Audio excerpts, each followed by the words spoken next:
یاسر، آج واشنگٹن میں جو بورڈ آف پیس کا پہلا اجلاس ہو رہا ہے، ایک طرف $5 ارب کے وعدوں کی بات ہو رہی ہے اور دوسری طرف غزہ میں بمباری کا سلسلہ بھی جاری ہے. یہ دونوں چیزیں چل رہی ہیں پیرالل. اور دیکھا جائے تو نیتن یاہو جو ہیں بہت سارے وعدے کیے گئے. کیا آپ کو لگتا ہے کہ یہ بورڈ آف پیس کچھ کر پائے گا غزہ کے لوگوں کے لیے؟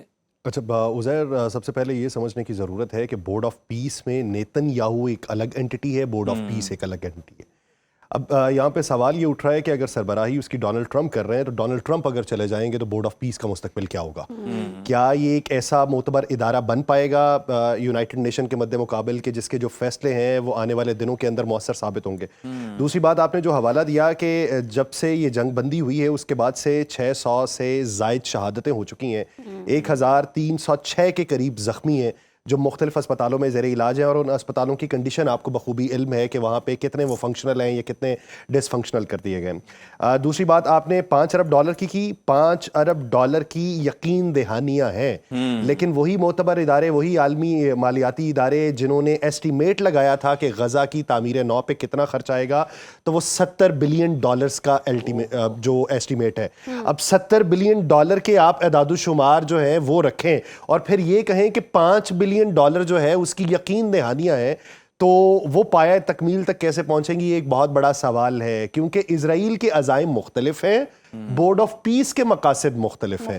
بورڈ آف پیس میں جو ہے وہ سب سے پہلے تمام لوگوں کو شامل کرنا ہے کہ جو وہاں پہ سٹیک ہولڈرز ہو سکتے ہیں یا جو دونوں پارٹیز کو منانے میں کلیدی کردار ادا کر سکتے ہیں، تو ان لوگوں کو بیچ میں شامل کیا جا رہا ہے. اب اس میں جو بڑے نام ہیں، اگر ان کے اوپر اگر آپ توجہ دیں، جو اجے بنگا ہے، اجے بنگا کن کو منا سکتے ہیں؟ اسرائیل کو منا سکتے ہیں، امریکہ کو منا سکتے ہیں، کیا کر سکتے ہیں؟ وہ تو تعمیر نو کے حوالے سے وہ جو ایک کمیشن بنے گا اس کی سربراہی کر سکتے ہیں، کیونکہ وہ ورلڈ بینک کے سربراہ ہیں. جیرڈ کشنر کا کردار کیا ہے؟ ٹونی بلیئر کا کردار کیا ہوگا؟ جن کا عراق کے اندر کیا کردار رہا، دوسری جنگوں کے اندر کیا کردار رہا؟ تو یہ تمام تر لوگوں کو بیچ میں شامل کر کے وہ صرف یہ ہے کہ گارنٹر ہے، کوئی کسی کا گارنٹر، کوئی کسی کا گارنٹر، کوئی کسی کا گارنٹر. اب وہاں پہ اس کو ماننا جو ہے وہ نہ آپ نے ماننا ہے نہ میں نے ماننا ہے، وہ غزہ کے جو لوگ ہیں انہوں نے ماننا ہے. حماس یہ کہتی ہے کہ ہم ہتھیار ڈالیں گے، لیکن وہ کسی فلسطینی اتھارٹی کے سامنے ڈالیں گے. یہ نہیں ہو سکتا کہ آپ ہمارے اوپر کوئی فوج مسلط کریں، ہم ان کے اوپر ڈالیں گے. اب بہت ساری متضاد اطلاعات بھی آتی ہیں. پہلے تو یہ بھی اطلاعات آتی تھیں کہ جو پاک فوج ہے اس کے جو 2 یونٹس ہیں وہ روانہ ہو چکے ہیں. تو یہ بات آتی تھی کہ اتنے سپاہی جو ہیں وہاں پہ تعینات ہوں گے. مفروضہ تھا، قیاس آرائیاں تھیں، یا آپ یہ کہہ لیں کہ صرف کیوس پھیلانے کے لیے خبریں تھیں.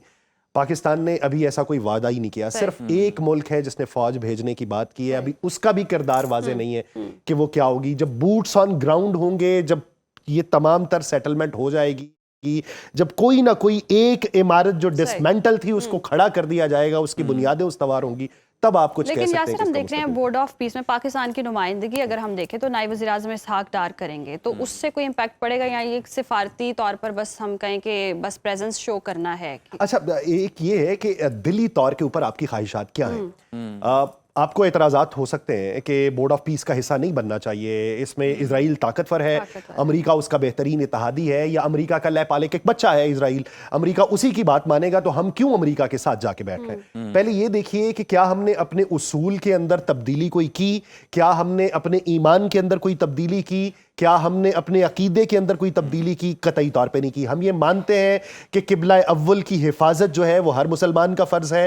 ہم یہ مانتے ہیں کہ وہاں پہ جو باسی ہیں ان کی نسل کشی کی گئی ہے. ہم یہ مانتے ہیں کہ وہاں سے جو انخلاء اسرائیل کا ہے وہ ہونا چاہیے. ہم یہ مانتے ہیں کہ 1967 سے پہلے کی جو سرحد بندی ہے اس کا نفاذ ہونا چاہیے. جب ہم یہ سب چیزیں مانتے ہیں تو ہم اس کا حصہ کیوں بنے؟ ہم اس کا حصہ نیک نیتی سے اس لیے بنے. یہ اب ہم بہت سارے لوگوں نے اعتراضات اٹھائے، پولیٹیکل پارٹیز کے بہت سے اسپوکس پرسن نے یہ اعتراضات اٹھائے کہ آپ نے تو کمٹمنٹ کر لی، آپ تو اسرائیل کے ساتھ بیٹھ گئے. میں بھی کہنے کو یہ کہہ سکتا ہوں، لیکن بطور پاکستانی میرا ایک عامیانہ سا سوال ہے، اگر ہم بورڈ آف پیس کا حصہ نہ بنے ہوتے تو پھر ہم سے سوالات کیا کیے جا رہے ہیں؟ پھر ہم سے سوال یہ کیے جا رہے ہوتے کہ ابتدائی طور پہ ٹرمپ کے ساتھ تو جا کے یہ بیٹھے تھے، انہوں نے جا کے باتیں کی تھیں، اب جب کوئی کردار ادا کر سکتے تھے تو یہ وہاں سے چپکے سے نکل لیے، انہوں نے امریکہ کے ساتھ ہاتھ ملا لیا، انہوں نے اسرائیل کے ساتھ ہاتھ ملا لیا.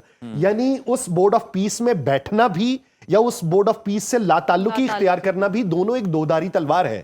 تو ہم نے اس کا حصہ بننا اس لیے ضروری سمجھا کہ کم از کم ہم حماس کے لوگوں کی جو مشکلات ہیں ان کو کسی طریقے سے سمجھا سکیں, ہم فلسطینی اتھارٹی کے ساتھ مل کے کوئی بات چیت کر سکیں. غزہ کے لوگ جو ہیں, آپ کو یہ شاید معلوم ہے یا نہیں معلوم کہ جب یہ جنگ بندی سے پہلے کا واقعہ تھا, جب جنگ ان کے اوپر مسلط کی گئی تھی, جب مصر کا بارڈر بند کیا گیا تھا, تو تب ان تک اشیاء خور و نوش جو پہنچتی تھی وہ نہیں پہنچتی تھی جو یہاں سے ٹرکوں میں بھر کے بھجوائی جاتی تھی.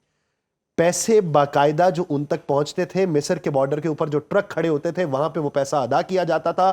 وہی امداد جو وہاں پہ روکی گئی تھی وہ پیسوں کے عوض انہیں واپس بھجوائی جاتی تھی. تو وہاں پہ لوگ باقاعدہ طور پہ بینرز یا پلے کارڈز پکڑ کے پاکستان کا شکریہ ادا کرتے تھے.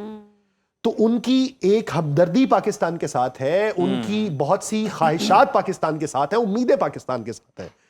آپ یہ دیکھیے کہ کیا جب یہ جنگ بندی ہوئی, یہاں پہ مختلف جماعتیں باہر نکلیں, تو ایک عذر یہ اٹھایا گیا کہ بھائی جان ہم متاثرین ہیں یا غزہ کے لوگ متاثرین.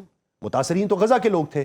جب جنگ بندی کو انہوں نے خوش آئند قرار دے دیا تو ہمارا اخلاقی فرض یہ بنتا ہے کہ وہ جس چیز میں خوش ہے ہمیں خوش ہو جانا چاہیے. بالکل. اگر وہ اعتراض اٹھا رہے ہیں تو ہم بھی کھڑے ہو کے اعتراض اٹھا دیں. اب وہ جنگ بندی کے اوپر خوش تھے, انہوں نے اطمینان کا اظہار کیا. اب یہاں پہ یہ صورتحال ہے کہ آپ غزہ کے لوگوں سے پوچھئے, نہ پوچھئے کسی سیاسی جماعت سے, نہ پوچھئے کسی مبلغ سے, نہ پوچھئے کسی اور شخصیت سے, غزہ کے لوگوں سے پوچھئے کہ کیا ان کے نزدیک پاکستان کا اس بورڈ میں شامل ہونا اچھی بات ہے یا بری بات ہے. کوئی ایک متضاد آواز فلسطین کی یا غزہ کے لوگوں میں سے کسی ایک کی بتا دے. ایون حماس اس بورڈ آف پیس کو نہیں مانتا, وہ اس کا انکاری ہے. حماس یہ سمجھتا ہے کہ اس کا انخلاء اسی کے ذریعے ہوگا. حماس اس کی پرزور مذمت کرتا ہے. لیکن کیا حماس کے کسی ایک رہنما کے منہ سے آپ نے پاکستان کی مخالفت سنی کہ پاکستان کو اس بورڈ آف پیس کا حصہ نہیں بننا چاہیے؟ بالکل یاسر, یہ سوال بالکل اپنی جگہ پر موجود ہے. اچھا, بورڈ آف پیس سے بھی بڑا اہم مرحلہ جو آگے ہے وہ ہے غزہ کے اندر فوج بھیجنے کے حوالے سے. اور پھر اسحاق ڈار کا بھی آپ کو پتا ہے پارلیمنٹ میں بھی کھڑے ہو کے کہہ چکے ہیں کہ جناب حماس کو غیر مسلح کرنے کا جو معاملہ ہے ہم اس میں شامل نہیں ہوں گے, ہمیں اس پر اعتراض موجود ہے.